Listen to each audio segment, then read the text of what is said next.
Welcome to the theater. My name is Brad Friedman, and I'm greeting you from the set of my current production of The Mousetrap at San Mateo High School, nestled in the San Francisco Bay Area in California in the good old US of A. This set was built by the students themselves with a little help from our booster parent group. I happen to be sitting in what we call Mrs. Boyle's chair, and I hope we won't be interrupted by a gloved figure switching off the lights. I'm excited to have been invited to share with you my experiences bringing several of Agatha Christie's stories to the stage and sharing with audiences my love for my favorite author of all time. Now, in the interest of fair play, I'm going to lay down two ground rules. First, I promise not to spoil the solution to any of these mysteries. And second, I assure you that the opinions expressed about any works of Christie that crop up here are mine and mine alone, unless an actor or two pops up to tell you what they think. And so, if you're ready, let's raise the curtain on some memories.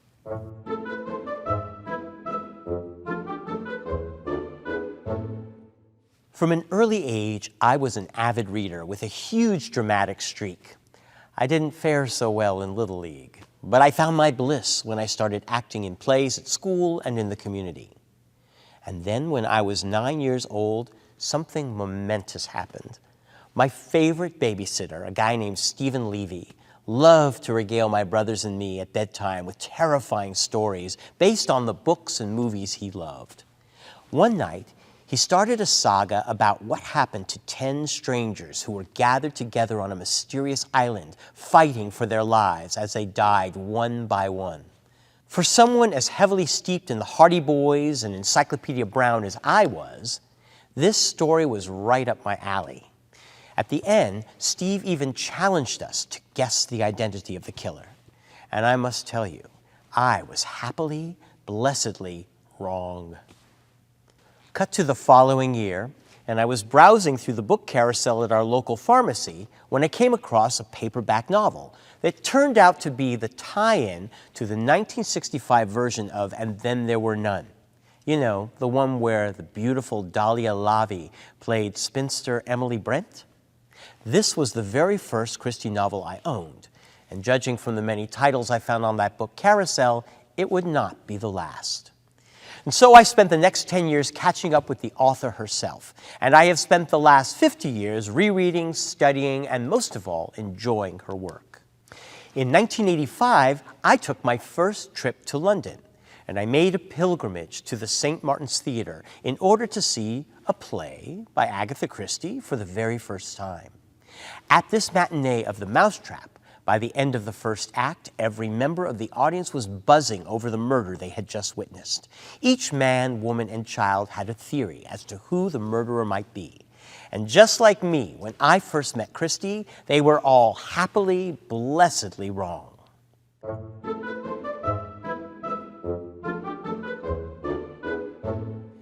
Now, at the time, I had been doing a little directing in the community, but I had no authority over which plays were chosen for me to direct. Within a few years, however, I would become a drama teacher, and I knew that one of my missions would be to spread my love for Christie all around through my work. Selecting which play to produce is always challenging. You have to think of the actors at your command, the technical needs of each play, of the community in which you're performing. And there were only a dozen full-length Christie titles at hand, plus a few plays available for production that had been adapted from her novels by other writers. Now, in my opinion, the best play Agatha Christie wrote by far is Witness for the Prosecution. This is one of the rare instances where the author actually improved upon her own source material, expanding the 1925 short story into a riveting evening of theater. Well, the story ends with a fine twist, but then Christie the playwright doubles down and adds a second, even more satisfying reversal at play's end.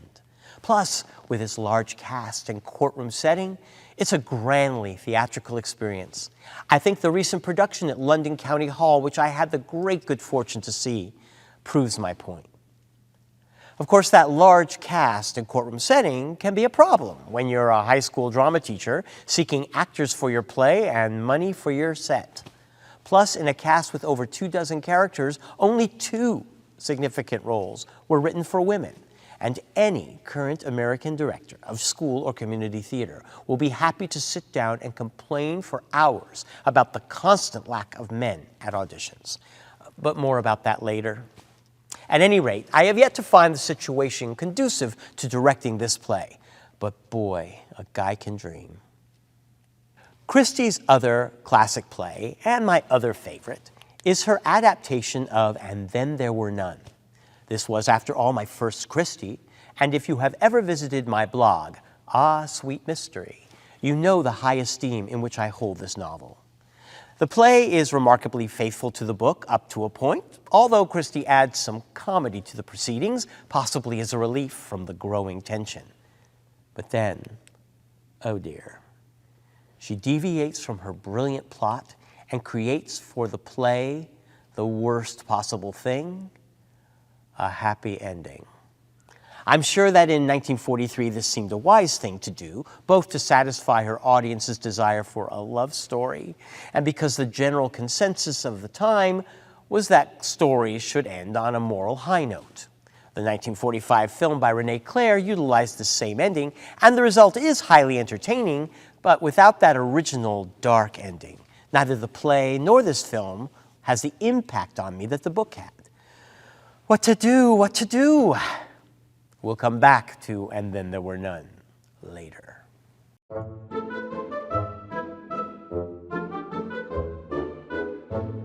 For my first foray into Christie on stage, I finally decided to go with an adaptation of a novel where characterization and human drama, dare I say it, trump the puzzle aspects of the story. The Hollow is a novel that divides Christie fans, who complain that its inclusion of Hercule Poirot feels extraneous and that the puzzle he is given to solve is lacking in complexity and clues. Personally, I couldn't disagree more as to the quality of the book, which remains one of my favorites. But let's look at both these complaints in light of how Christie approached her plays. First, there's Poirot. The author could never understand why the actors cast to play her remarkable sleuth were so big.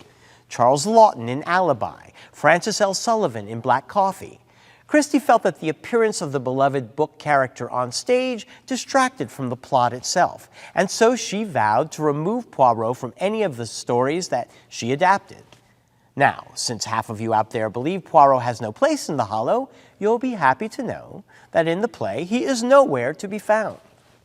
Next, let's look at the puzzle that some fans find too simplistic. As we shall find with other examples, Christie knew her job in adapting her own puzzles for the stage. Audiences have only 2 hours and 15 minutes to absorb a lot of information. They respond more to emotion than to exposition. As a result, Christie's plays tend to focus more on the reactions of her characters as the plot unfolds, and she shaves multiple subplots and red herrings from the original story in order to make the play easier to follow. But with a murder plot as ultimately simple as the one in The Hollow turns out to be, the complaint becomes an asset. My young actors had a blast bringing the characters from The Hollow to life. Plus, there were so many wonderful roles for women here. Daffy Lucy, pathetic Gerda, adorable Midge, outrageous Veronica, and the magnificent, complicated Henrietta. As a Christie fan, I made as much of the mystery elements as I could. I opened the play with a tableau of the suspects, set to dramatic music, and then I had my detective enter and issue a challenge to the audience to solve the mystery before play's end. I think we had a prize on opening night for the first correct armchair detective. As a director, I could revel in all the conflicts stirred up by John Christo before his death at the end of Act 1. Now, to be honest, I would have loved to have Poirot there instead of the bland inspector whom Christie inserts into the proceedings. I think the central conflict in the book between the detective and an entire family aligned in a conspiracy to protect the killer is part of what makes that novel so great.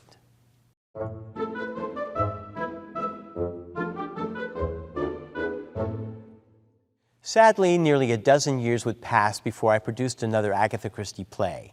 By then, I had moved to another school, one where the tradition of drama was highly prized, and where I had the budget, support, and a beautiful theater in which to mount whatever I liked. And what I really wanted to do was tackle the play, the one that has now been entertaining audiences for 70 years running, The Mousetrap.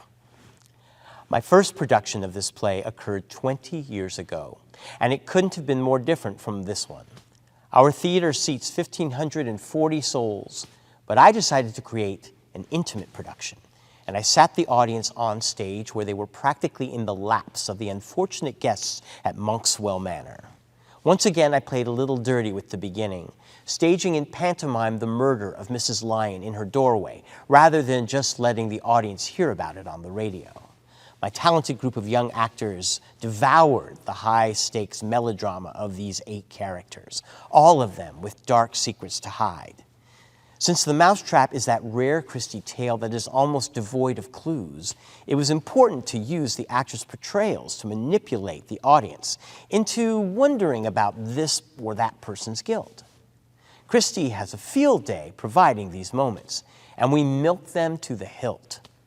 Why does Molly shudder at the mention of the Longridge Farm case? Why does the image of snow put Miss Casewell into such a state? Why do Mr. Paravicini and Major Metcalf have such violent reactions at mention of the police? These questions and more all have interesting and varied answers. I personally think The Mousetrap is far from Christie's best play, but there are reasons why it is her most successful. Many of them having to do with the author's knack for providing one theatrically suspenseful moment after another, along with a twist ending that, although much copied over the years, still manages to fool some of the people all of the time. And here are a couple of notes for all you potential directors out there. Having all these doors on stage is a big asset, as you can have people popping out in the most unsettling of ways. And that last scene where the killer confesses, it's a quiet one. That's what makes it so frightening. I'm Ryan Corton, and I was in Brad's 2003 production of The Mousetrap at San Mateo High School. I recently had the pleasure of watching Brad direct The Mousetrap again at San Mateo High, and rewatching the show 20 years later helped articulate some of the things that made the show really special to me. I was a freshman in a cast of mostly seniors, which was a really exciting opportunity. And I'd been in musicals before, but I'd never been in a play. And something that set The Mousetrap apart from a show like Hello Dolly or The Music Man, The Mousetrap engages its audience through fear and suspicion. And there's something really exciting and mature about that for a 15-year-old to play with. In a murder mystery, the cast is withholding a secret from the audience, and there's something really intoxicating and powerful about that.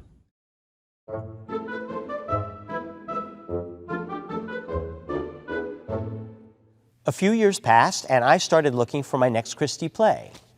I toyed with Murder on the Nile because the book is one of my very favorites, and Appointment with Death because, well, just in case you didn't know this, Agatha Christie gave that play an entirely different solution, which to my mind is far superior to the one in the novel. I promised you no spoilers, but I urge you to look this one up. However, one of the biggest challenges for schools or small theaters in staging Appointment with Death is how unwieldy it is.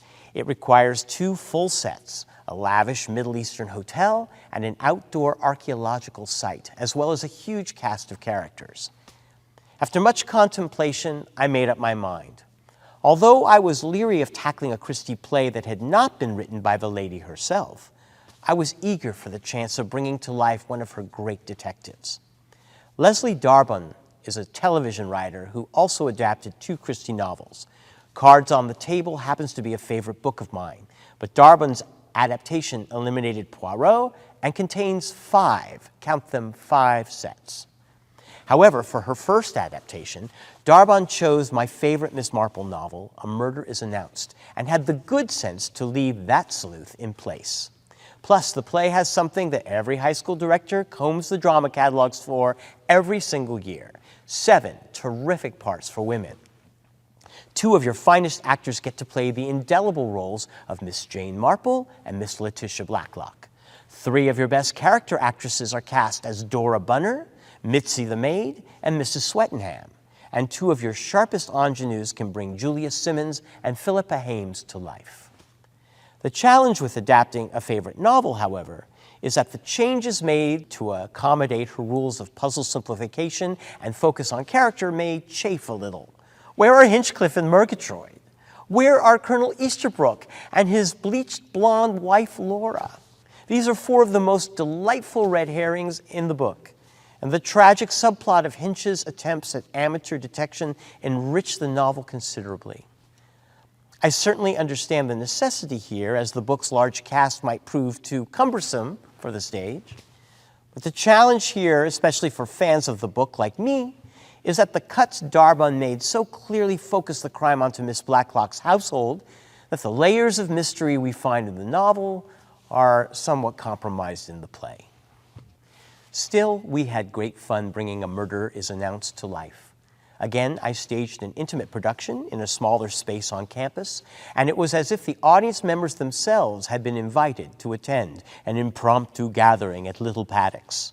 All these years later, my Miss Marple has gone on to become a doctor, and my Miss Blacklock a very successful TV screenwriter. But I'd like to think that their memories of this wonderful production have lasted to this day. As for me, well, I vowed from here on out to stick to Christie's own adaptations from her work. Hi, my name is Taylor Mallory, and I played Miss Blacklock in the 2009 San Mateo High production of A Murder is Announced. Now, most of the shows that I did at San Mateo High were big dramatic musicals that required big dramatic performances. So something I really loved about performing Agatha Christie's work is it required subtlety and nuance and attention to detail. It was a really fun challenge for me as an actor to play to a smaller scale audience, knowing that every line, every detail was contributing to this big, elaborate mystery that we were building. But now as a writer myself, something that really impresses me about Agatha Christie's work is her tone.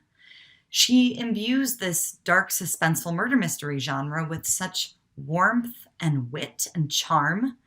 I feel like there's something inherently cozy about her work. I've seen many, many screenwriters try to emulate her, and few have truly succeeded. So thank you again, Brad, for introducing me to such a masterful writer.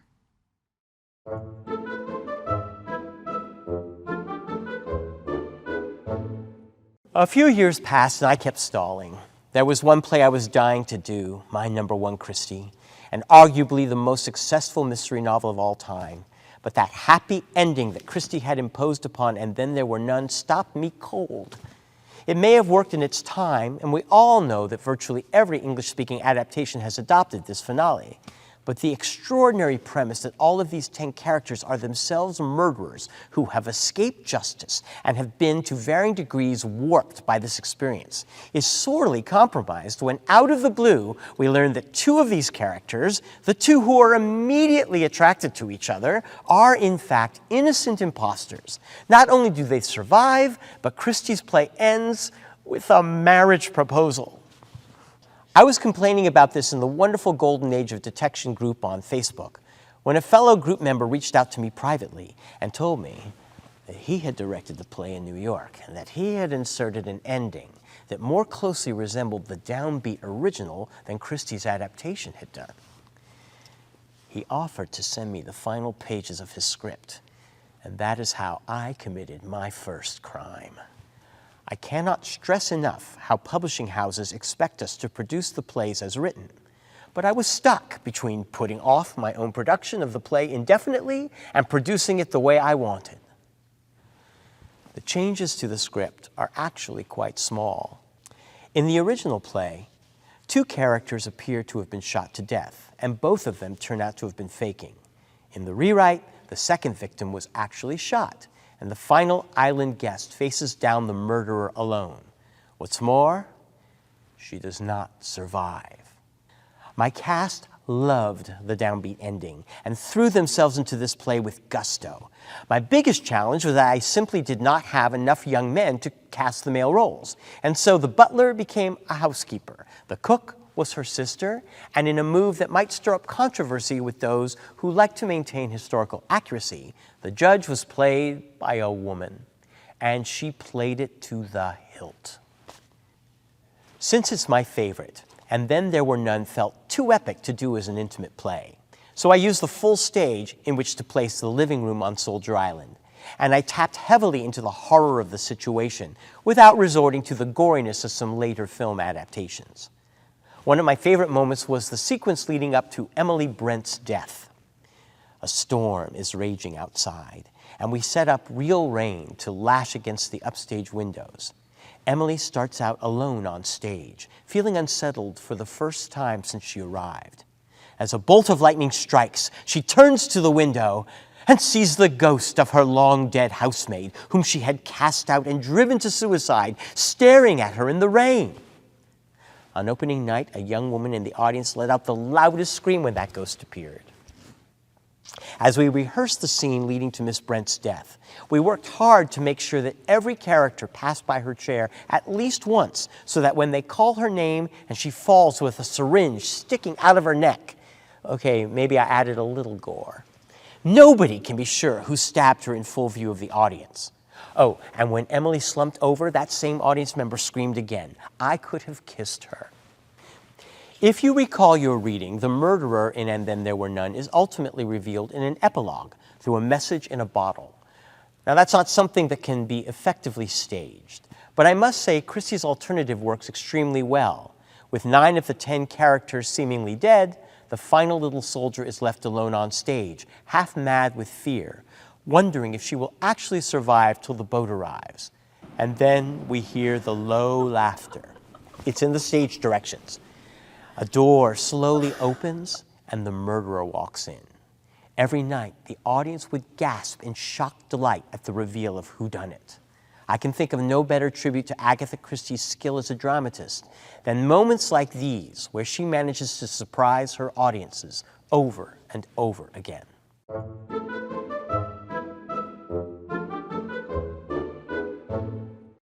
Last year, I finally had the opportunity to direct Christie's own theatrical version of Death on the Nile for a local theater company. I jumped at the chance to tackle a beloved favorite of mine. But Murder on the Nile poses some interesting challenges, both for a rabid fan like me and for anyone living in these modern times. The book is almost epic in its scope, with a beautifully realized dramatic opening in England, interspersed with short scenes set all over the globe, before settling our proud, beautiful victim and well over a dozen suspects aboard the SS Karnak, sailing down the Nile. It is one of Christie's most complex plots, expertly clued and filled with enough intriguing subplots to turn the Karnak into 1930s Love Boat, before winding up with one of the largest final body counts in the canon. And yet, for the play, Christie stripped away nearly all of this. Gone are the Allertons, the Otterborns, and the much-reviled Signor Ricchetti.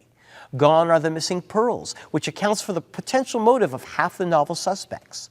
All those young men, Tim Allerton, Jim Fanthorpe, and that avowed communist Mr. Ferguson, they're all merged together into a single figure named Smith. Meanwhile, Rosalie Otterborn, Miss Bowers, and Cornelia Robson undergo a similar transformation into one, the young Christina Grant, while Miss Van Schuyler, Mrs. Otterborn, and Mrs. Allerton are replaced by a lone elderly figure named Miss Folliot Folkes.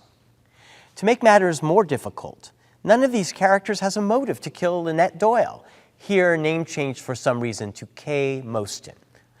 Oh, we have Dr. Bessner, angry at Kay's father for endangering his country's economy with what sounds like a nationwide Ponzi scheme, and Louise Bourget, the maid, who, well, she doesn't really have a motive either.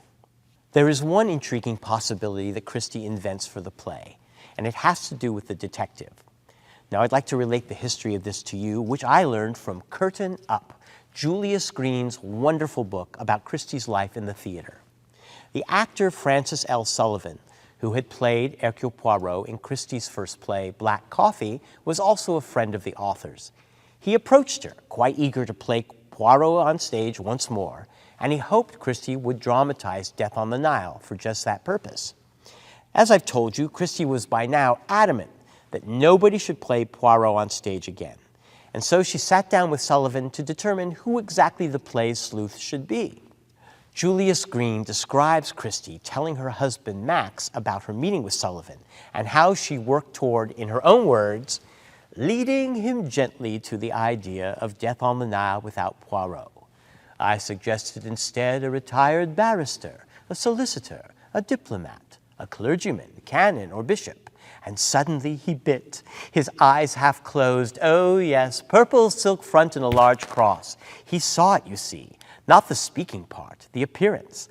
I bet you whoever played Hamlet argued a good deal as to whether to play it in a hat or not. I think that's marvelous. At any rate, the detective in the play is a canon who also happens to be Kay's godfather and financial guardian. That's right. Canon Pennefather plays the same role as the lawyer Andrew Pennington does in the novel.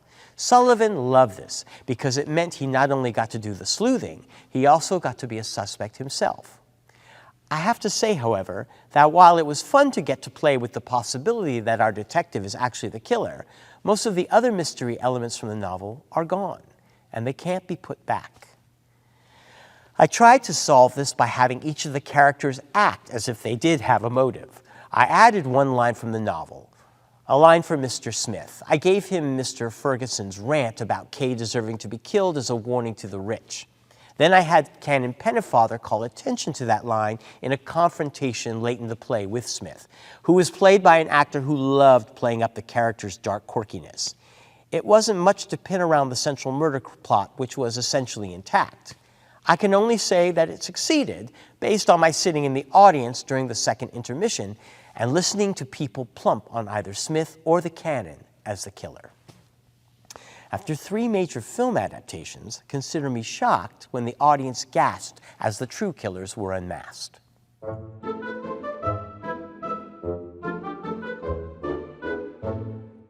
Playing Giles Ralston in The Mousetrap was unlike anything I had ever done before. Usually when I take on a character, I go really into the individual character. I go into the motivation, all that. Here I was really looking at the play as a whole. I was looking at how Giles services the mystery, which is what's at the core of this story. What I can do to make certain lines draw the audience's attention, make them believe that, oh, maybe he did this, maybe he didn't do that, maybe he's suspicious of this character. And it was such a blast every night to go on stage and see what the audience caught as sort of a red herring or what they believed to be truly criminal, truly malicious. And I thought I'd never been a part of a mystery like that before. Playing Molly Ralston in Mousetrap was actually my first experience with murder mystery, and I cannot think of a better author to introduce me to it than Agatha Christie herself. She has this brilliant way of making every character super suspicious, but also simultaneously annoyingly not suspicious. Agatha Christie has this way of writing her scripts in such ways that you can always find a new way to play something, and there's always a new discovery to be made. So up to the last performance, I never found myself getting bored because there was always something I could find to make the show continually exciting for myself and exciting for the audience as well. And I think it was just a fantastic first experience with mystery to have. Well, it has been lovely sharing with you these memories of directing Christie. And now, here I sit, back nearly where I started, with another production of The Mousetrap about to open. We have a much larger set this time around, and of course a different set of actors to interpret the intriguing events that take place in Monkswell Manor. For me, it's also a chance to inspire a whole new generation of young people to get excited about Agatha Christie, to explore the incredible drama she created on the page and on the stage, and to discuss her wonderful characters and tricks. As all of you know, it's one of the best reasons for us to gather together. This is Brad Friedman saying, break a leg.